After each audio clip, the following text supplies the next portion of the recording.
Reverse 1999 has dozens of fascinating characters, with many of their designs and backstories centered around real-life historical events and Easter eggs. I've personally noticed a ton of TV and film references in the game, so as a former film student, I took it upon myself to research as many as I can find. Today, I'll be sharing my personal favorite movie references hidden within the character design and lore of Reverse 1999. But before we get started, you know every movie starts with a few trailers. You better grab your life jacket because we're setting sail in version 2.4 of Reverse 1999.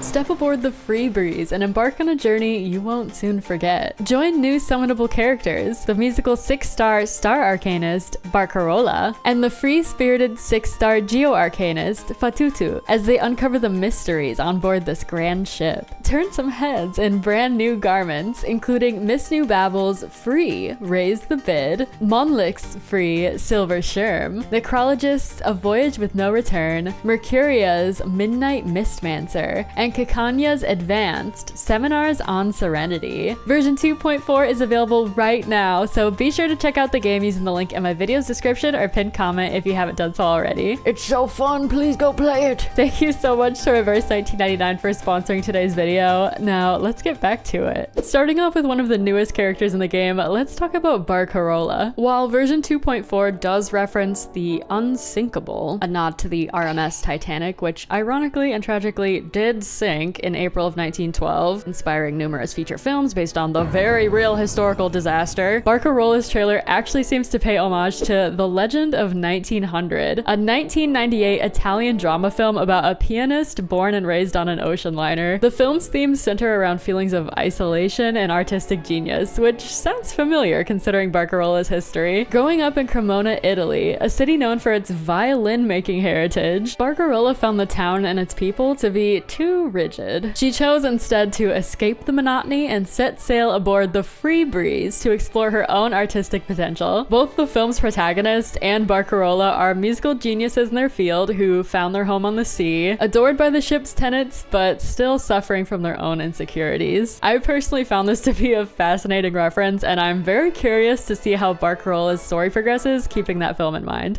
TTT, a piece of bodiless mind trapped on the internet. Keeping in mind that TTT lives within TV screens and monitors, she has a voice line referencing The Ring, a 2002 horror film about a cursed videotape that causes its viewers to die 7 days later, specifically via a vengeful spirit lady crawling out of a TV screen.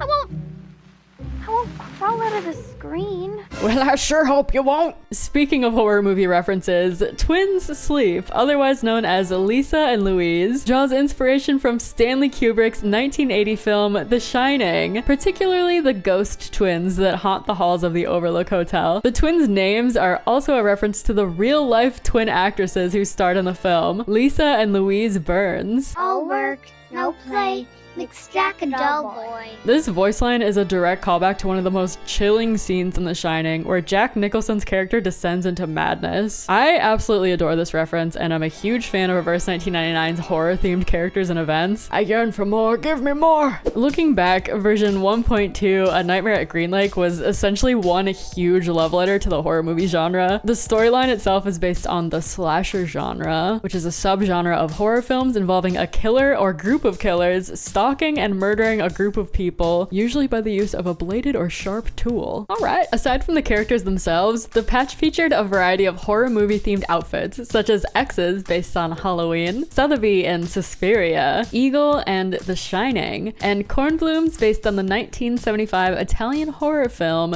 Deep Red. 1.2 introduced us to Horrorpedia, who's pretty much a walking homage to horror franchises. Just by looking at his character design and insight artwork alone, he has a keychain of Ghostface from the Scream series, artwork from Freddy vs. Jason on his shirt, tons of posters referencing classic horror films, Freddy, Friday the 13th, The Thing, Halloween, Night of the Living Dead, Scanners, and They Live. And the doll on his TV is likely a reference to Chucky from Child's Play. Horrorpedia is definitely one of the most referential characters in the game, and it fits his character perfectly. We also have Blondie, whose design seems to poke fun at the classic slasher movie trope where the sexy blonde is often the first to die. We see the character's characters poke fun at other tropes throughout the storyline, such as Anne being delegated as the virgin trope. Blondie's Insight 2 outfit references Chucky and Jason, or in this case, Mason Voorhees, two iconic slasher villains. And the three boys helping Blondie with her film are also named Jason, Michael, and Freddy. References to Jason Voorhees from Friday the 13th, Freddy Krueger from A Nightmare on Elm Street, and Michael Myers from Halloween. Outside of the horror genre and traveling back a few decades, Betty's design and lore are heavily inspired by the silent film era. In particular, she seems to channel Charlie Chaplin's iconic role, the Tramp, which he wrote and directed in 1915. Her name itself, Betty, was the nickname of the famous silent film era actress Ruth Elizabeth Davis, who's regarded as one of the greatest actresses in Hollywood history. Betty's backstory also mentions a Lumiere factory, which is likely a reference to workers leaving the Lumiere factory, one of the first films ever made by the Lumiere brothers. If you're unfamiliar, the Lumiere brothers invented an early motion picture camera and projector known as the cinematograph, making them two of the earliest filmmakers in history. There's a lot of lore hidden in that mustache. If you take a look at Charlie's alternate outfit, you'll notice a few posters in the background for a movie called Citizen Rain, which is a play on the 1941 film Citizen Kane. You can also read the name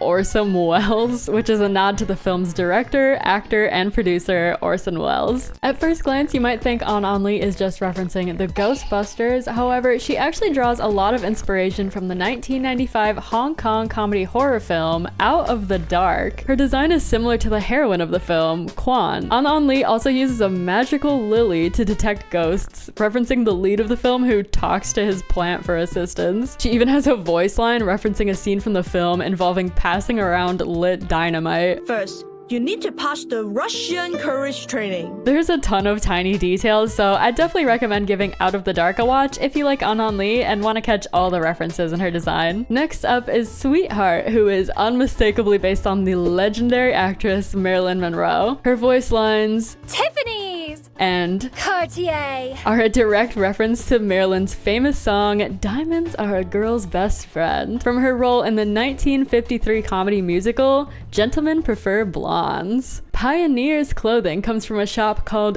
Gecko and Flusser, a possible nod to Alan Flusser, a famous men's clothing designer, and Gordon Gekko, a character from the 1987 film Wall Street. Speaking of Pioneer, the scene of his arm floating in a lake is likely inspired by the ending of Terminator 2 Judgment Day, with the Terminator's arm descending into molten lava. Finally, Argus's EP Boots, Hats, and Tails features several references to American television and film. Most notably, this dude she's choking out who looks suspiciously like Walter White from the TV series Breaking Bad. There's also a newspaper ad that reads, Better Call Argus, a nod to the Breaking Bad spin-off series Better Call Saul. And last but not least, a criminal in the shootout appears to be a reference to the character Anton from the 2007 film No Country for Old Men. So there you have it, my personal favorite movie and TV references from Reverse 1999. Thank you so much for watching. Let me know in the comments below which is your favorite and if there's any in particular I missed. If you liked this video, check out my other one called The Scariest Characters in Reverse 1999, where I go over some of the most terrifying character backstories I could find in the game. Be sure to subscribe if you like this type of content or want more Reverse 1999 videos in your feed. Thank you so much for watching. I hope you have a great rest of your day and I will see you in my next video. Bye bye!